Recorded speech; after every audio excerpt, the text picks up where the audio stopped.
प्रायश्चित। यह कहानी एक छोटे से गांव की है जहां का जीवन सरल था लेकिन बहुत कुछ छिपा हुआ था। इस गांव में एक युवक था जिसका नाम था राहुल। राहुल का जीवन शहरों में बसी एक भव्य जिंदगी से प्रभावित था। वह अपनी जिंदगी को केवल पैसे और नाम के लिए जीता था। उसका काम था हर किसी से जुड़ी छोटी छोटी बातें दबाना, चुपके से दूसरों के खिलाफ चालें चलना और सच्चाई को नष्ट करना। गांव में वह हमेशा दूसरों को नीचा दिखाने और अपनी ताकत बढ़ाने में व्यस्त रहता था। राहुल के मन में कोई पछतावा नहीं था क्योंकि उसे लगता था कि दुनिया में वही सही है और कोई भी उससे बड़ा नहीं हो सकता।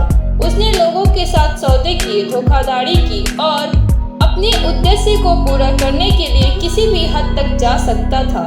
लेकिन एक दिन राहुल ने ऐसा कदम उठाया जिससे उसका जीवन हमेशा के लिए बदल गया। गांव में एक बूढ़ी महिला थी जिनका नाम था शिवानी। वह बहुत सरल और दयालु थी और सभी गांव वाले उन्हें प्यार करते थे। शिवानी का एक छोटा सा घर था और वह हमेशा गरीबों और जरूरतमंदों की मदद करती रहती थी। राहुल ने शिवानी के घर के पास एक बड़ी जमीन देखी थी जिसे वह किसी और के हाथों बेचना चाहता था। राहुल ने सोचा कि शिवानी के पास कोई अधिकार नहीं था उस जमीन पर, तो उसने एक चाल चली। उसने एक दिन शिवानी से कहा, माँ आप मेरी मदद ले, मैं आपके लिए यह जमीन खरीद सकता हूँ। शिवानी ने कहा, बिल्कुल राहुल बेटा, तुम तो मेरे लिए भगवान से कम नहीं हो। राहुल ने जमीन को सस्ते दामों पे खरीद लिया लेकिन असल में उस जमीन की कीमत कहीं ज्यादा थी। उसने शिवानी को झूठ बोलते हुए कहा, यह जमीन अब तुम्हारी नहीं रही, मैंने इसे खरीद लिया है। शिवानी ने कभी सोचा नहीं था कि राहुल ऐसा करेगा, लेकिन उसे अब पछतावा था। लेकिन वह क्या कर सकती थी। राहुल को इस साल की सफलता से बेहद संतुष्टि मिली, लेकिन उसे यह नहीं पता था कि इस एक कृत्य का परिणाम उसके जीवन को कैसे बदलने वाला था। गांव के लोग राहुल के इस धोखे को लेकर बहुत दुखी थे। उन्होंने उसकी आलोचना करना शुरू कर दिया। शिवानी की हालत खराब हो गई थी, वह बीमार पड़ी और दुख के कारण उसकी तबीयत बिगड़ने लगी।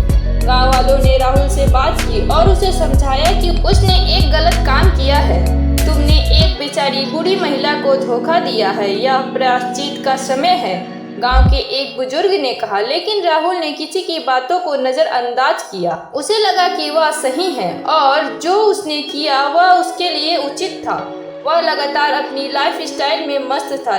पैसा और प्रतिष्ठा उसकी आंखों में आ गई थी, लेकिन धीरे धीरे उससे लगने लगा कि कुछ तो गलत हो रहा है। उसकी रातें बेकरारी में कटी। उसे लगता था जैसे कोई अजनबी उसे घूर रहा हो। वह कहीं से भी शांति नहीं पा रहा था। फिर एक रात जब राहुल अपने कमरे में अकेला बैठा था, उसे शिवानी की आवाज सुनाई दी, तुमने मुझे मेरी जिंदगी की सबसे कीमती चीज छीनी है।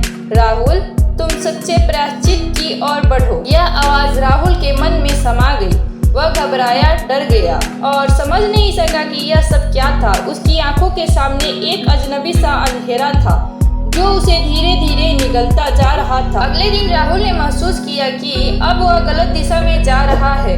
उसकी आत्मा ने उसे धक्का दिया और उसे समझ में आया कि उसने जो किया वह उसके जीवन के सबसे बड़े पापों में से एक था। अब वह समझ चुका था कि उस बूढ़ी महिला से जमीन छीनकर वह अपने जीवन को सजा चुका था। राहुल ने निर्णय लिया कि उसे अपना प्रायश्चित करना चाहिए और जो कुछ भी किया उसका सुधार करना चाहिए। राहुल ने शिवानी के घर जाने का मन बनाया। जब वह उसके घर पहुंचा तो उसने देखा कि शिवानी की हालत बहुत खराब हो चुकी थी और वह बिस्तर पर पड़ी हुई थी। राहुल के दिल में एक गहरी चोट महसूस हुई। उसने झुककर शिवानी से माफी मांगी, माँ मुझे माफ कर दो, मैंने बहुत बड़ी गलती की। मैं तुम्हें सब कुछ वापस देना चाहता हूँ। मैं जानता हूँ कि मैंने तुम्हारा दिल तोड़ा है। शिवानी ने बहुत धीमी आवाज में कहा, राहुल बेटा, यह नहीं है कि मैंने तुम्हें माफ किया या नहीं किया, बल्कि यह है कि तुम्हें अपने कर्मों का एहसास हो गया। मुझे खुशी है कि तुम सच्चाई की ओर लौट रहे हो। राहुल ने शिवानी से वादा किया कि वह जमीन वापस करेगा और गांव में अपने किए का प्रायश्चित करेगा। उसने वह जमीन शिवानी को लौटा दी और गांव वालों से मिलकर माफी मांगी। धीरे धीरे वह व्यक्ति जो कभी सबका दुश्मन मित्र बन गया। वह गांव में हर जरूरतमंदों की मदद करने लगा और अपने किए का खामियाजा चुकता करने के लिए हर संभव प्रयास करता रहा। उसने अपने जीवन को सुधारने के लिए बहुत समय बिताया और अपनी गलतियों से सीखा। गांव वालों ने उसकी मेहनत और ईमानदारी को देखा और उसे फिर से स्वीकार किया। समय के साथ राहुल का जीवन बदल गया।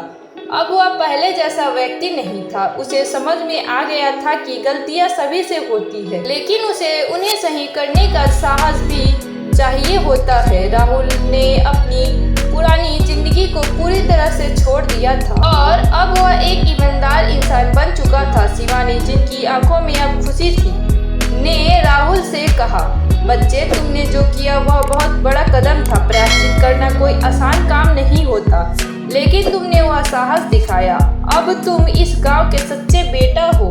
राहुल ने सिर झुकाकर धन्यवाद दिया और उसकी आंखों में एक गहरी शांति का आभास था। अब उसका जीवन सही दिशा में था और उसने अपना सब कुछ बदल दिया था। उसे महसूस हुआ कि सही रास्ता वही होता है जो आत्मा को शांति दे और मन को सुकून दे।